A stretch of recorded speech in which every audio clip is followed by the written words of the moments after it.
Okay, I'm going to continue on. I'm not sure if I'm going to put this up as a separate video or if I'm going to try and edit together and just put up one long video. So either this is continuing the same video or this is in a new video, but talking about the Delta Module 2. So I had decided I wanted to do it in person.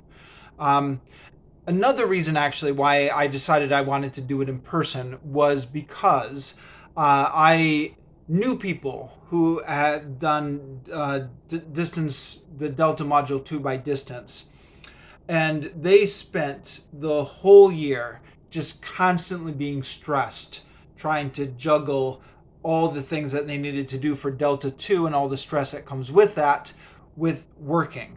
And I thought, oh geez, I know the Delta is going to be a painful experience, but I'd rather just be stressed out for 2 months than be stressed out for 6 months. So I just want to go in, get it all over with, and plus I had the idea that getting the in-person tutoring would be better. I I should mention actually I've heard since then from some teacher trainers that I've worked with that actually there's something to be said for doing a longer delta over 6 months, because the problem with doing an intensive course, and the intensive courses I think vary depending on the institution. uh, they can be maybe 2 months or 6 weeks or 1 month for module two. So module two can be 1 month, 6 weeks, or 2 months, depending on the institution. But either way, even if you're doing a longer course at 2 months, it's really packing a lot in there, and you're just constantly worried about preparing your next assessed lesson. Where they said the advantage of doing it over a longer period of time is you have time to actually experiment in your regular classrooms with the material and knowledge that you're getting from the Delta. Whereas if you're doing a short course, it can feel like it's not so much of a learning experience as it is just an extended exam. Of course, the obvious disadvantage of doing it by distance from an educational point of view is you're losing that face-to-face contact with your instructors. Um, so what would be actually maybe the ideal way to do it is to do it maybe at a school like British Council or another institution that's actually runs the Delta on their ground, International House or British Council. So the Delta tutors are working in the same school where you're regularly teaching. And so you can get the instruction from them and still do it over a longer period. Apparently, that's the best way to absorb the material. But for better or for worse, that's not what I did. I wanted to. I didn't get that advice until later. So I arrived in. I went to Vietnam because in Vietnam at the time there was a Delta course being offered, a face-to-face course, 2 months. And I had already done module one, but I figured, well, I'll just do module two, and quite often institutions will wrap up module two and module one together. Uh, so I thought, and I thought at the time I could get module three done as well in those 2 months, just 2 months intensive to get it all done. I was only to find out later that module three you can't get done in those 2 months. You just have to do module three later. But I had this hope that I would get it all done in 2 months and be all done with the Delta. Anyways, I arrived in Vietnam and was working for a school that offered it. And right about the time I started, the deadline was approaching for the application. And my manager said to me, okay, well, if you're going to do this, you better get on it because that application is intense. And I looked at the application, and it was intense. It was like 12 pages where you had to write all these reflection essays, and you had to write about your teaching career and how you thought it was going. and you had to do all these language exercises where you had to identify, parts of speech. It was testing your language knowledge on the application, and then you had to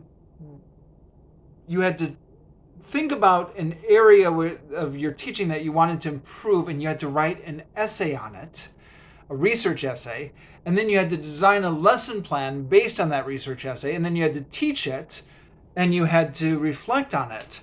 And this was all just the application. Uh, and I looked at that and I thought, okay, maybe I could get that done if I hurried.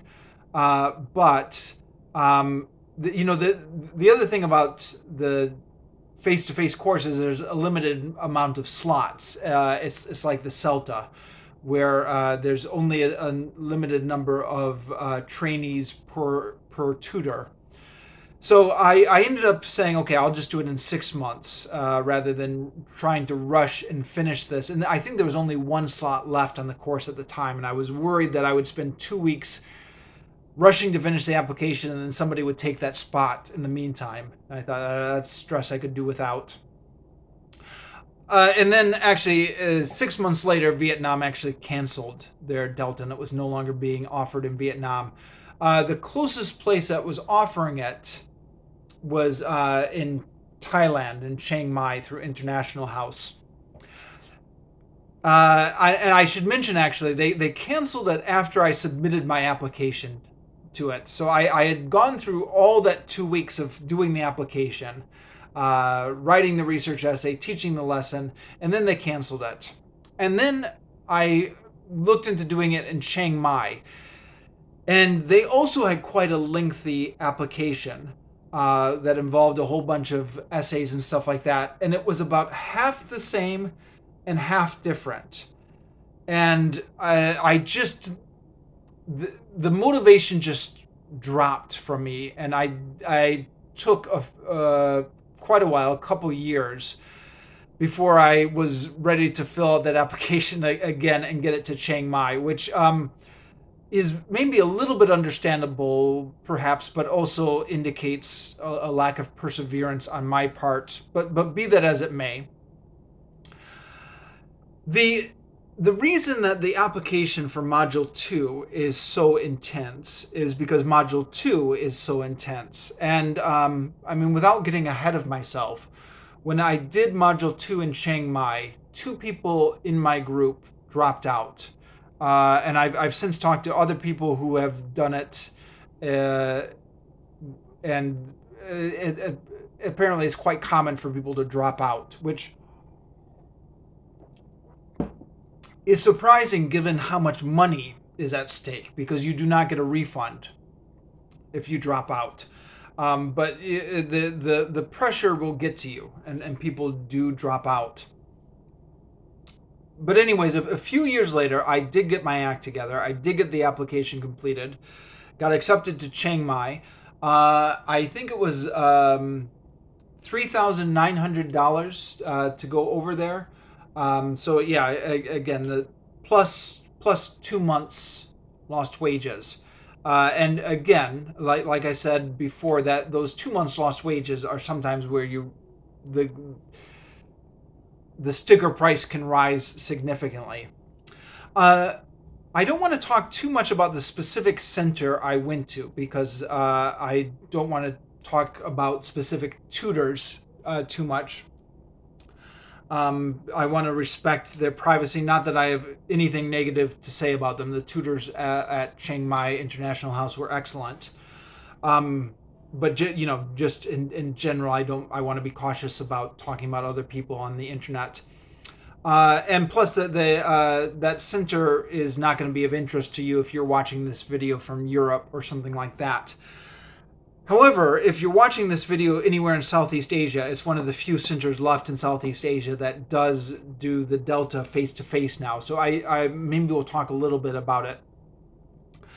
The campus in Chiang Mai is gorgeous. They've got a really nice campus there where there's a beautiful garden and a little pond and a swimming pool, and it's out in the outskirts of Chiang Mai, kind of in the countryside.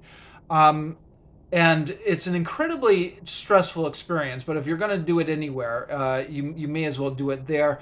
I recommend paying extra to stay on campus. I know a couple of people who tried to sort out their own accommodations and save money, but it was not as convenient because all the resources were on campus, and it's just, I mean, what one guy was saying, attempted to stay at a cheaper place and had all sorts of problems with like ants in his hostel and stuff like that. Yeah, yeah, you just do not want to be dealing with that when you've got all the other stress. What was nice about doing it in Chiang Mai, or what's nice about doing it at a nicer place, is it's so you're only teaching one lesson a week, one assessed lesson a week. Um, and you've got the whole week to get ready for it. Now you've got to write this whole research essay, and you've got to write this very detailed lesson plan, which includes a needs analysis with all the learners and all this stuff. It's a huge amount of work for each lesson, but you've got the whole week to do it. So what I would do is I would try to just organize my day, because you don't want to be on the computer the whole day. You know, you'll burn your eyes out or whatever. So I would wake up, I would get a couple of hours done on the computer, I would eat lunch, I would go for a jog, get a couple more hours of work done, eat dinner, I would go for a swim. They've got a pool on the campus. Do a couple more hours of work, and just try and break up your day like that, with work for a couple hours, do some exercise, work for a couple hours, do some exercise. So it was nice being at this really beautiful campus in Chiang Mai where you could go for a swim or you could go for a jog, etc. The One of the big disadvantages of doing it face to face, which didn't really maybe hit me until I had done it, is everybody there has made a significant financial sacrifice to get there. They've and this is we're English teachers. We don't have a lot of money, right? So you've paid almost $4,000 for the course, plus you've you've given up 2 months earning at your regular job, and you've paid whatever airplane fares you need to get out there and do it. And everybody really wants a qualification. And I was thinking, and I'm sure other people were thinking as well, if I fail this, I'm not sure I can afford to do it again. This is money I've saved up to do this. So we were really nervous about failing, and that tension was there right from day one. And the tutors were doing their best to keep us calm and diffuse that tension, while at the same time having to be honest with us that people do fail the course. Um, and Yeah, it's difficult. Module two, if you fail, there are a few different ways you can fail module two. You have to pass. There are 3 assessed lessons that you take with your regular tutors, and you have to pass 2 different skill sets. So you can afford to fail. You can afford to fail 1 lesson. You can maybe even afford to fail 2 lessons, because you have to pass 2 lessons. But you definitely have to pass the final lesson, because that's the one with the external observer. So if you fail that one, then you can't pass. Now, if you've passed one other lesson and you fail the final lesson, then you are allowed to retake the final lesson. It's significant inconvenience, because after the course finishes, we're all traveling back to whatever country we came from, and then you've got to fly the external assessor out to assess you again 6 months later.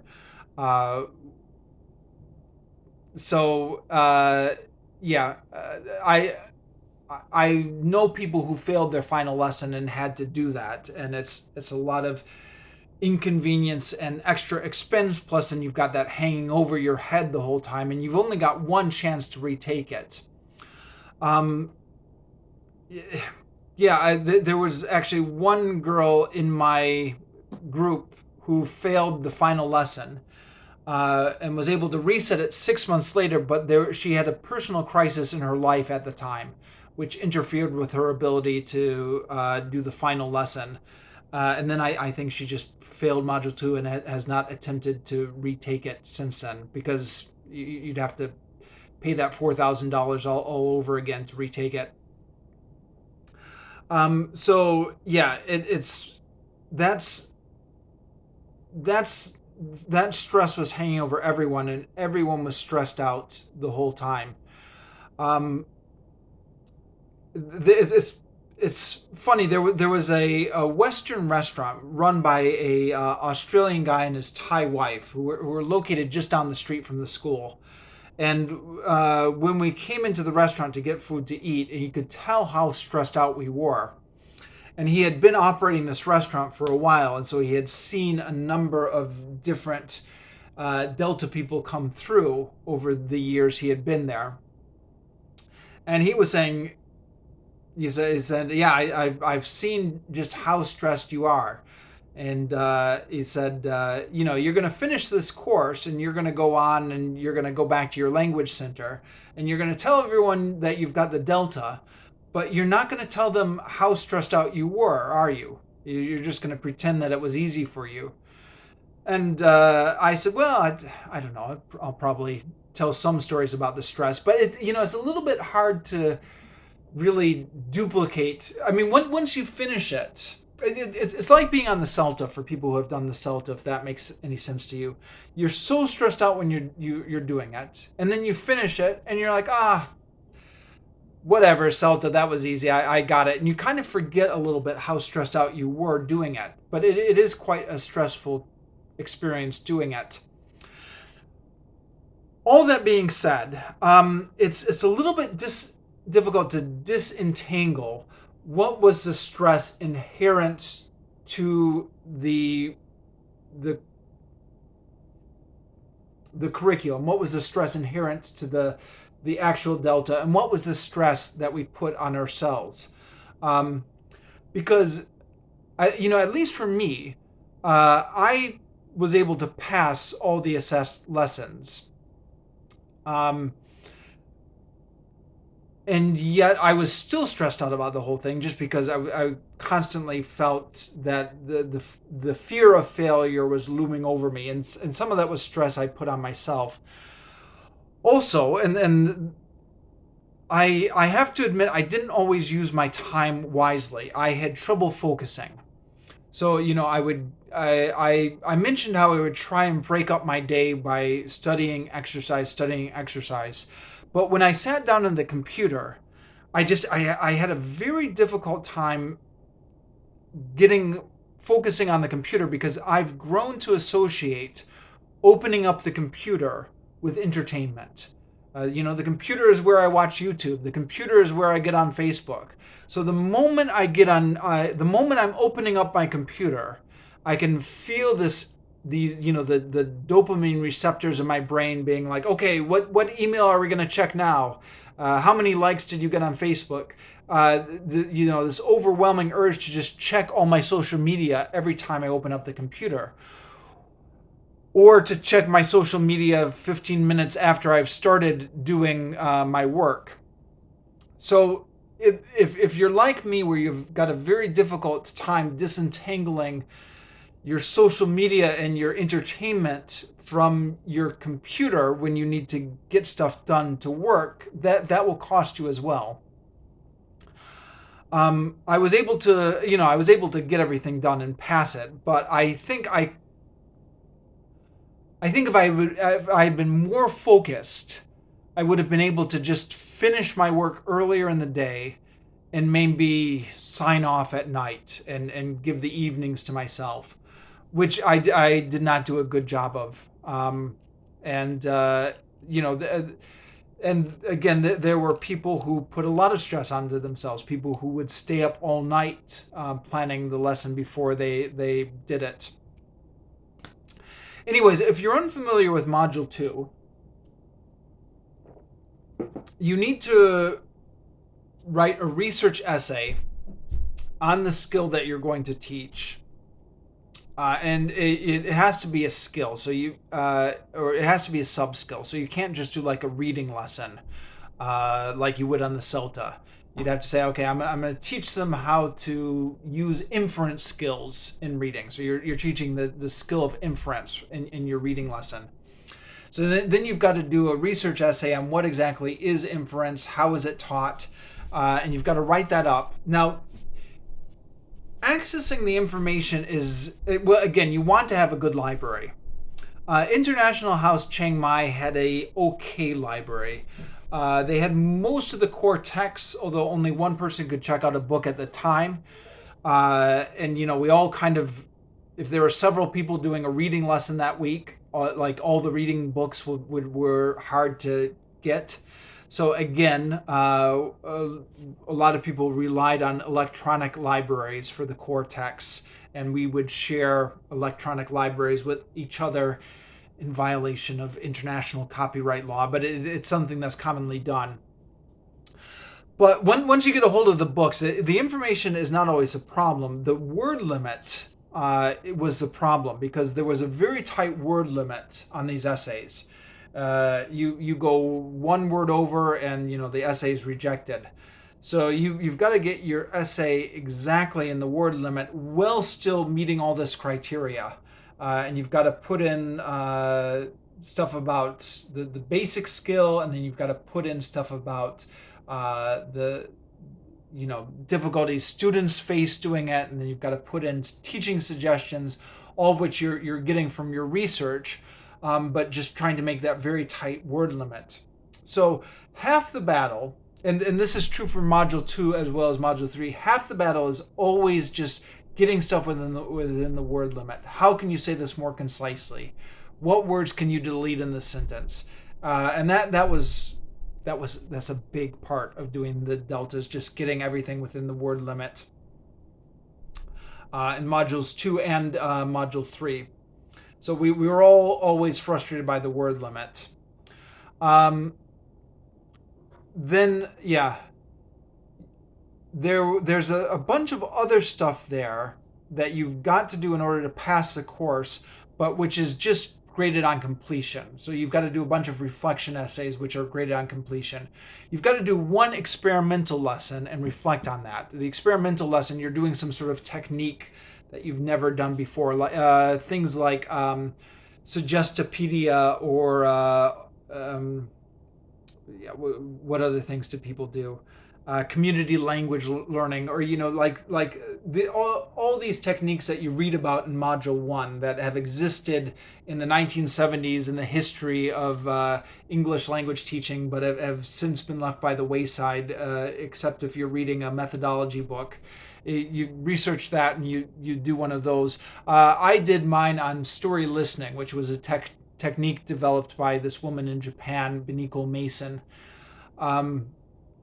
where you tell a story and illustrate the vocabulary on the board as you're telling it. That's what I did for the experimental lesson. The experimental lesson is you've got to do it. You've got to complete all the stuff for it, but it's just graded. If you complete it, you pass it. But you've got to do the 3 lessons with your tutor, and then 1 with the external tutor. Now, I was able to pass all of my lessons, which was not true of everybody I was doing the course with. Some people, I did not get merits or distinction or anything like that, but I got the impression talking to my tutors that it was a comfortable pass, that they were saying, yep, you're doing fine. I think one of the tutors was worried I was getting a little bit complacent, because after the feedback, he made a point of saying to me, that lesson could have been a lot better, even though it was a very comfortable pass. He wanted to make sure I was taking on the negative feedback as well. But I was able to pass stuff very comfortably. I was still stressed out the whole time, because because you never know, and you're putting all this pressure on yourself. But that was not true of everybody there. There were a lot of people in that course who were failing lessons and then getting more and more stressed out because they were failing lessons, and two people who dropped out. Um, One person who dropped out was actually doing well up until the time he dropped out. But yeah, he was having a rough time with it. Um, I, you know what? Maybe I will make another video in which I will talk maybe about why some people have a rough time with it and why some people are able to comfortably pass and give my opinions on it. I think I'm feeling I'm feeling like I've exhausted myself for one night of making videos. I'm gonna come back to this subject on a different night and maybe be more focused.